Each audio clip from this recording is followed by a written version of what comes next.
ये तो नाइंसाफी है। बवाल चीज है बे, साला सिस्टम मिल जाता है। तो डॉक्टर स्ट्रेंज 2 को आए हुए 2 दिन हो चुके हैं और इस पे हमारा स्पॉइलर फ्री रिव्यू भी आ चुका है। तो अगर आपने अब तक मूवी नहीं देखी है तो जाकर उस वीडियो को जरूर देखो, और जिन्होंने ये मूवी देख ली है ये वीडियो उनके लिए है। अब यहाँ पे हम बात करेंगे इस मूवी के पोस्ट क्रेडिट सीन की कि कैसे वो एमसीयू के फ्यूचर को इफेक्ट कर सकता है। लेकिन उससे पहले एक बर्निंग क्वेश्चन सबका होगा कि वांडा ने इल्यूमिनाटी को इतनी आसानी से कैसे हरा दिया। तो मैं बता दूं कि इल्यूमिनाटी कॉमिक्स में भी एक सबसे नाकारा ग्रुप है जिससे एक काम ढंग से नहीं होता और वो हर चीज में फेल हो जाते थे, जैसे हमने हमारे इल्यूमिनाटी वाले वीडियो में ऑलरेडी आप लोग को बता ही दिया था। और वहीं वांडा ने सिर्फ नो मोर म्यूटेंट्स बोल के ही 90% म्यूटेंट्स का भांग भटूरा कर दिया था। तो यही वजह थी कि वो इतनी जल्दी जीत गई। और जो बिना एथिक्स और मोरल्स के लड़ता है उससे ज्यादा खतरनाक कोई नहीं होता। तो अब कई सारे लोग ये सोच रहे होंगे कि जो रीड रिचर्ड्स और ब्लैक बोल्ट हमें मूवी में दिखा क्या वही हमें दिखाई देंगे। तो जी नहीं, अब अपने मेन अर्थ यानी कि 616 पे हमें जो रीड रिचर्ड्स या ब्लैक बोल्ट दिखाई देंगे वो इनसे बहुत ज्यादा बेटर होंगे। तो हेलो सुपर इंडियंस, मैं हूं सत्यम और ये बेकार की टेंशन छोड़ के आते हैं अपने पोस्ट क्रेडिट सीन की तरफ। तो पहला क्रेडिट सीन था जब डॉक्टर स्ट्रेंज की थर्ड आई आ गई,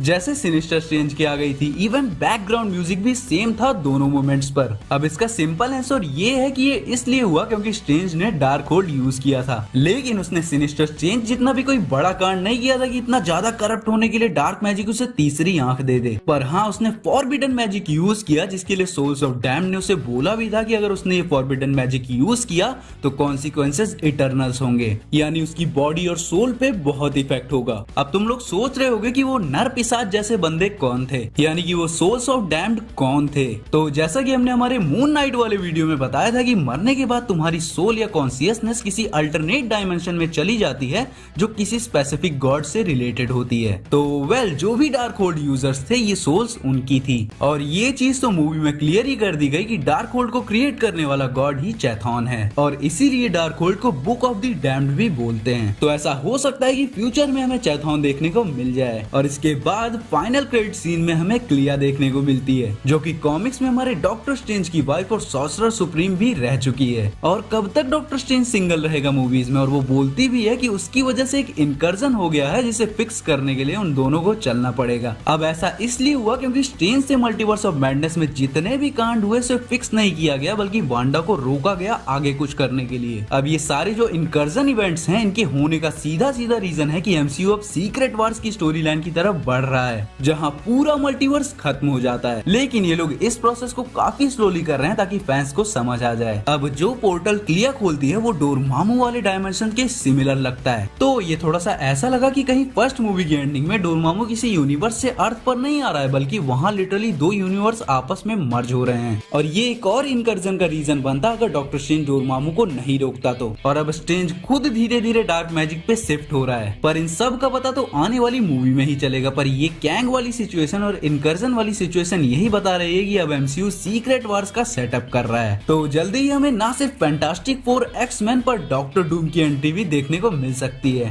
और अब लास्ट वाला पोस्ट क्रेडिट सीन जो बहुत लोगों को ऐसा लगा कि मार्वल वालों ने उनका काट दिया है, तो मेरे दोस्त ऐसा नहीं है। पहले मुझे भी लगा कि वांडा फोर्थ वॉल ब्रेक करेगी जब वो कैमरे की तरफ यानी कि ऑडियंस की तरफ देखती है, लेकिन ऐसा नहीं हुआ। Bruce Campbell fourth wall break करके कहता है कि मूवी खत्म हो गई। लेकिन अगर आपने ध्यान दिया हो तो उससे जस्ट पहले वो अपने हाथ की तरफ देखता है और ये बोलता है कि हाँ, अब ये मुझे नहीं मार रहा। अब नॉर्मली ये एक ईस्टर एग है अपने सैम राइमी की फिल्म इविल डेड के बारे में, जब एज जिसको प्ले ब्रूस कैम्बल ने किया था उनका हाथ पोसेस हो जाता है और खुद को ही मारने लगता है। अब ये मूवी बिल्कुल ऐसी लगी जैसे इविल डेड को मार्वल से मिक्स कर दिया गया है। Body, horror, jokes, camera angle सब कुछ वैसा ही था। इवन हमें ज़ॉम्बी डिफेंडर स्ट्रेंज भी देखने को मिला। और कॉमिक्स में इविल डेड और मार्वल ज़ॉम्बीज का क्रॉसओवर हो चुका है और फैंस मार्वल से एक live action Marvel zombies adoption मांग रहे थे। और मैं बिल्कुल भी शॉक नहीं होऊंगा अगर ये लास्ट वाला पोस्ट क्रेडिट सीन उसी की तरफ एक इशारा हो, क्योंकि जो इविल डेड वाला यूनिवर्स है उसमें भी मल्टीवर्स का कॉन्सेप्ट एग्जिस्ट करता है, इवन लाइव एक्शन में भी।